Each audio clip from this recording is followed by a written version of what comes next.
മോണിറ്ററിന് മുമ്പിൽ ഇരിക്കുന്ന സമയത്ത് ഒട്ടും കോൺസെൻട്രേഷൻ കിട്ടുന്നില്ല. നമ്മള് ഈ കോൺസെൻട്രേഷൻ കിട്ടിയില്ലെങ്കിൽ നമ്മൾ എടുക്കുന്ന ഡിസിഷൻസ് മൊത്തം തെറ്റാൻ ചാൻസ് കൂടുതലാണ്. നമ്മൾ എടുക്കുന്ന എന്താണ് നമ്മള് ഒരു എൻട്രി എടുക്കുന്നു, അത് റോങ് ആയി പോകുന്നു. നമ്മുടെ ടോട്ടലി നമ്മുടെ ആ ദിവസം നമ്മുടെ കയ്യിൽ നിന്ന് പോകും. എൻഡ് ഓഫ് ദ നമ്മൾ ലോസിനായിരിക്കും ക്ലോസ് ചെയ്യുക. അപ്പൊ ആ ഒരു സെറ്റപ്പിലേക്ക് നമ്മൾ വരാതിരിക്കാൻ നമ്മൾ കോൺസെൻട്രേഷൻ എങ്ങനെയാണ് ജനറേറ്റ് ചെയ്യേണ്ടത് നമ്മൾ പ്രാക്ടീസ് ചെയ്യേണ്ടിയിരിക്കുന്നു. അപ്പൊ കോൺസെൻട്രേഷൻ പ്രാക്ടീസ് ചെയ്യുന്നതിന് മുമ്പ് ഒരു കാര്യം പറയാം. നിങ്ങൾ ഒരു തിരക്കിൽ നിന്ന് ഓടി വന്ന് ട്രേഡ് ചെയ്യാതിരിക്കുക. ഫസ്റ്റ് നമ്മൾ വന്നിരുന്ന സമാധാനപരമായിട്ട് ഒരു മിനിറ്റ് ഇരിക്കുക, ഒന്ന് കണ്ണൊക്കെ അടച്ച് ഒന്ന് റിലാക്സ് ചെയ്യുക.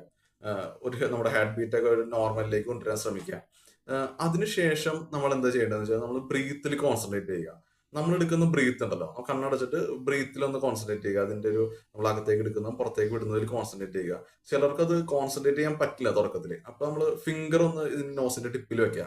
നോസിന്റെ ടിപ്പിൽ ഫിംഗർ വെക്കുമ്പോൾ നമ്മുടെ ഈ പുറത്തേക്ക് ശ്വാസം വിടുന്ന സമയത്ത് നമ്മുടെ ഇവിടെ ചൂട് അനുഭവപ്പെടും. ആ ചൂടിൽ ഒന്ന് കോൺസെൻട്രേറ്റ് ചെയ്താലും മതി. അപ്പൊ ആ ഒരു കോൺസെൻട്രേഷൻ നിങ്ങൾ മാക്സിമം പ്രാക്ടീസ് ചെയ്യുക.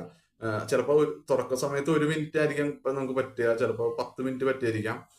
അങ്ങനെ നമ്മൾ മാക്സിമം ഒരു 15-20 മിനിറ്റ് അങ്ങനെ ഇരിക്കാൻ പറ്റുമെങ്കിൽ വളരെ നല്ലതാണ്. നമുക്ക് അതിപ്പോ ട്രേഡർ എന്നല്ല, നമ്മൾ ഏത് മേഖലയിലുള്ള ആളായിക്കോട്ടെ, ഇത് ഉറപ്പായിട്ടും നമുക്ക് കോൺസെൻട്രേഷൻ കൂട്ടാൻ വേണ്ടി പറ്റുന്ന ഒരു നല്ലൊരു കാര്യം തന്നെയാണ് ഈ ഒരു ബ്രീത്തിങ് എക്സസൈസ് എന്ന് പറഞ്ഞാൽ. ഈ ഒരു തരത്തിൽ രീതിയിലുള്ള ബ്രീത്തിങ് എക്സസൈസ്.